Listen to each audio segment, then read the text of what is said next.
धावायला तर सुरुवात केली आहे, खूप मेहनत घेतली जातीये, पण तो वजन काटा तो काही हलायचं नावच घेत नाहीये. ही अडचण अनेकांना येते, खास करून जे नव्याने धावायला लागतात. पण काळजी नसावी. आज आपण रन मराठी चॅनलने दिलेल्या एकदम विज्ञान आधारित माहितीच्या आधारे हे कोडं सोडवणार आहोत की नक्की असं होतं तरी का. हाच तो प्रश्न. मी रोज धावतोय, मग वजन का कमी होत नाही?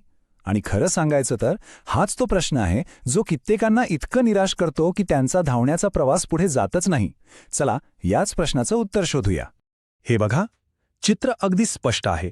एका बाजूला आहे प्रचंड मेहनत, रोज धावणं, थकवा, घामाच्या धारा, आणि दुसऱ्या बाजूला काय, तर तो वजन काटा, जो एकतर जागचा हलत नाही किंवा कधीकधी तर उलटा वाढलेला दिसतो. मग काय, निराशाच पदरी पडते. पण इथेच सगळ्यात मोठा ट्विस्ट आहे. हे काही अपयश नाहीये, अजिबात नाही. ही आपल्या शरीराची एक गोष्ट आहे, एक बायोलॉजिकल प्रोसेस आहे. हो, हे जे काही होतंय ते पूर्णपणे नॉर्मल आहे आणि यामागे एक विज्ञान आहे. ओके, तर मग हा प्रवास नक्की कसा असतो ते समजून घेऊया. आपण साधारण 8 आठवड्यांच्या एका टाईमलाईनमधून जाऊ.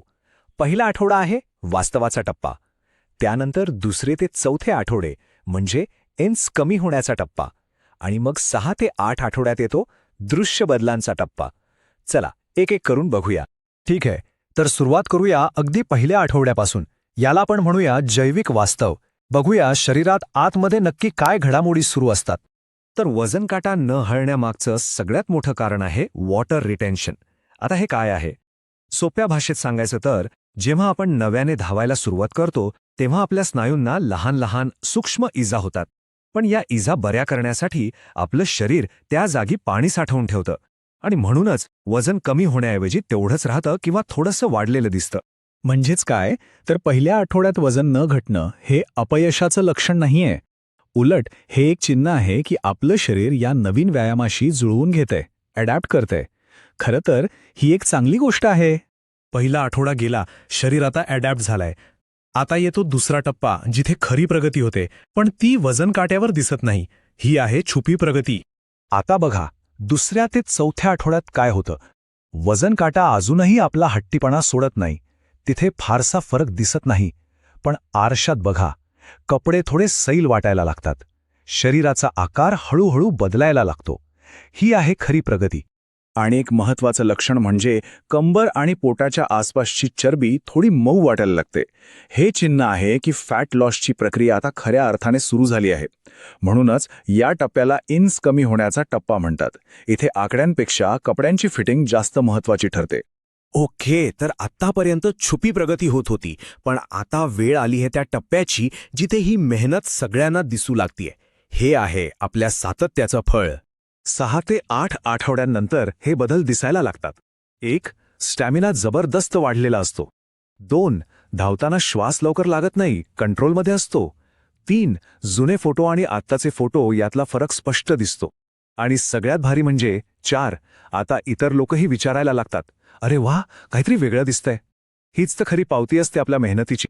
इथपर्यंत पोहोचल्यावर एक गोष्ट तर सिद्ध होतीये की आपण योग्य मार्गावर आहोत आणि ही पद्धत काम करतीये. पण गाडी इथेच थांबवायची नाहीये. हा वेग टिकून ठेवण्यासाठी आता सातत्य म्हणजे कन्सिस्टन्सी सगळ्यात जास्त महत्वाची आहे.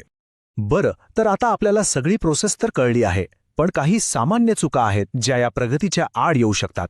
आपण जी काही मेहनत घेतली आहे ती वाया जाऊ नये म्हणून हे अडथळे कोणते आहेत ते पाहूया. या 4 चुकांकडे लक्ष द्या. पहिली, रोज खूप फास्ट धावणे.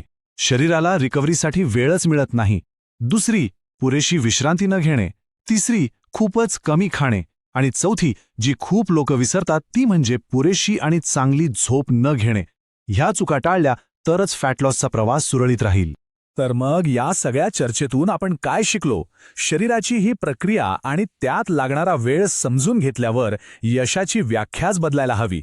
चला बघूया वजन काट्याच्या पलीकडचं यश म्हणजे काय. ही एक गोष्ट मनावर बिंबवणं खूप गरजेचं आहे. फॅट लॉस म्हणजे काही मॅगी नाही की 2 मिनिटात तयार होईल. ही एक हळूहळू होणारी प्रक्रिया आहे. त्यामुळे झटपट रिझल्टची अपेक्षाच करू नका. संयम आणि सातत्य हे 2च मंत्र आहेत. मग यश कशात मोजायचं? तर या गोष्टींमध्ये पहिलं, आपल्या धावण्यातलं सातत्य. 2. आपलं शरीर काय संकेत देतंय ते ऐकणं. 3. वजन काट्यापलीकडच्या छोट्या छोट्या विजयांचा आनंद साजरा करणं, जसं की स्टॅमिना वाढणं किंवा कपडे सैल होणं. आणि चौथं, या संपूर्ण वैज्ञानिक प्रक्रियेवर विश्वास ठेवणं. हे आहेत यशाचे खरे मापदंड. आणि शेवटी प्रत्येकाने स्वतःला एक प्रश्न नक्की विचारायला हवा. आपलं लक्ष फक्त त्या वजन काट्यावरच्या एका आकड्यावर आहे की या संपूर्ण प्रवासाचा, शरीर मजबूत आणि निरोगी होण्याच्या प्रक्रियेचा आनंद घेतला जातोय?